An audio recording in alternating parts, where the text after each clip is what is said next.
Dear students, in the last videos already we have discussed about the Faraday's law of electromagnetic induction and including that Lenge's law. Overall idea whatever you are getting is that whenever there is a change in magnetic flux linked to the coil, an induced EMF or the induced current is produced in it. It's very important that we have to look on that how the change in flux is linking to the coil.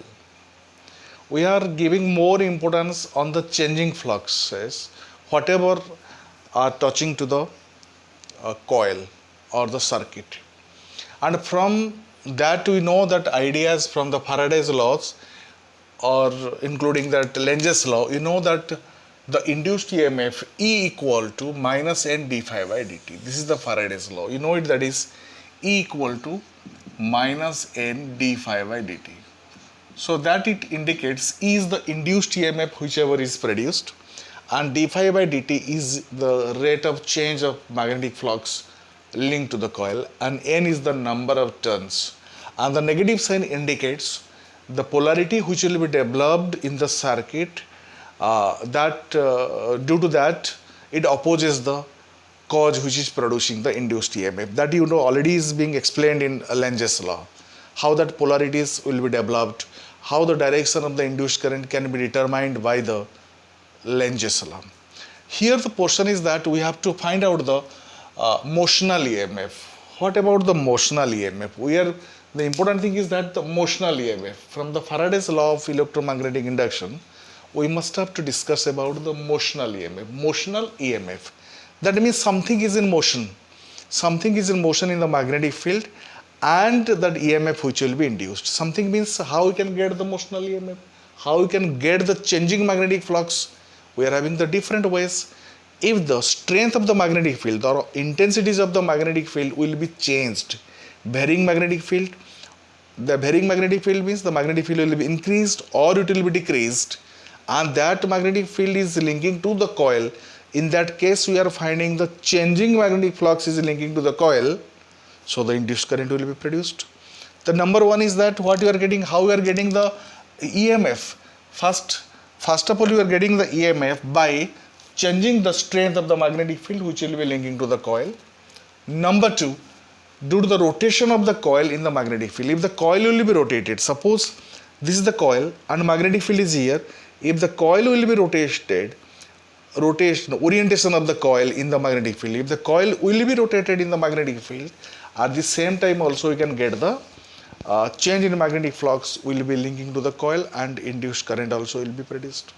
Third case is that whenever the area of the coil will be reduced, will be increased and decreased in the magnetic field.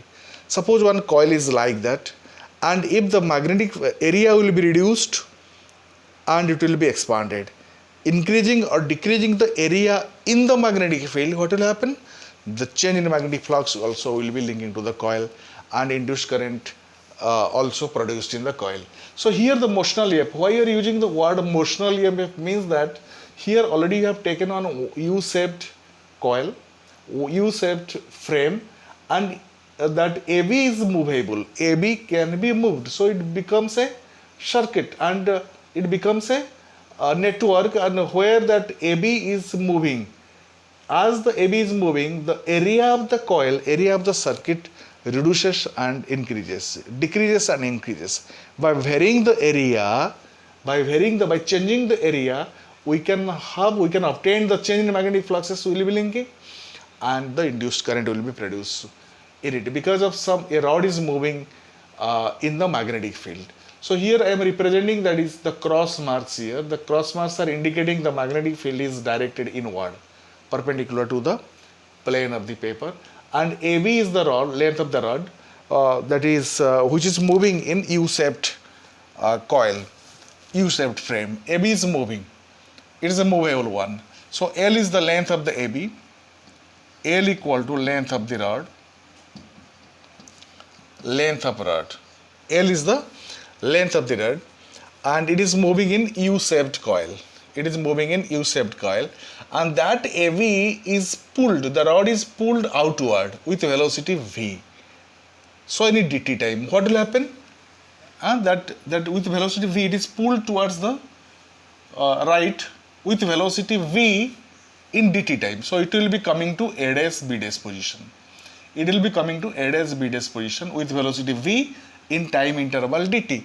So what will be that change in area? So the area of the circuit, what will happen here? Initially it was the area A, B, C, D, and whenever the rod is pulled towards a dash b dash, the area is changing from a dash b dash C and D. So what will be the change in area? So let the area of the circuit changes from ABCD to A dash B dash CD, A dash B T D in dt time. In dt time. In dt time. What is the change in flux linked to the coil?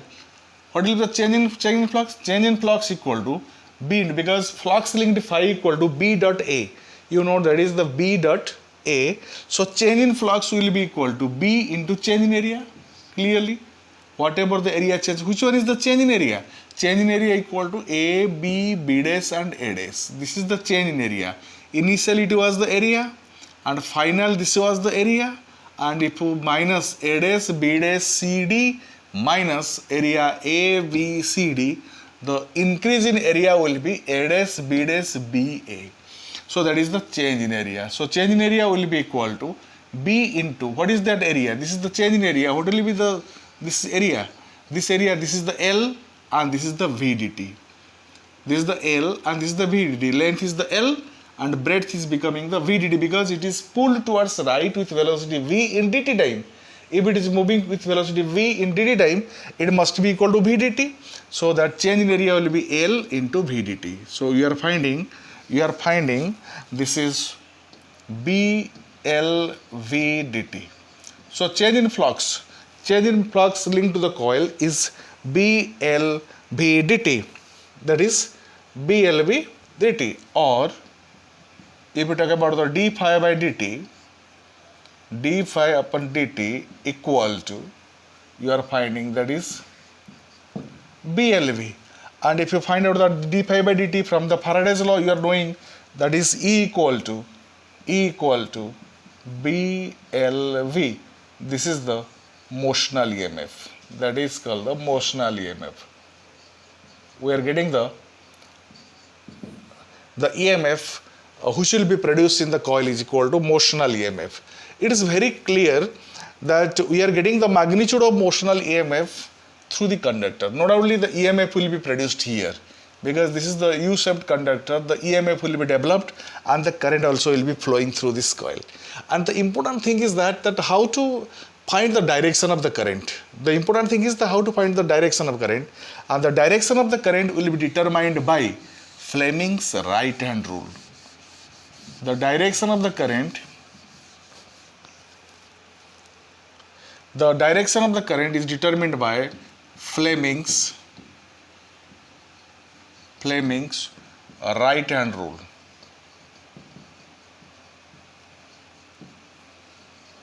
Or it is told as the dynamo rule.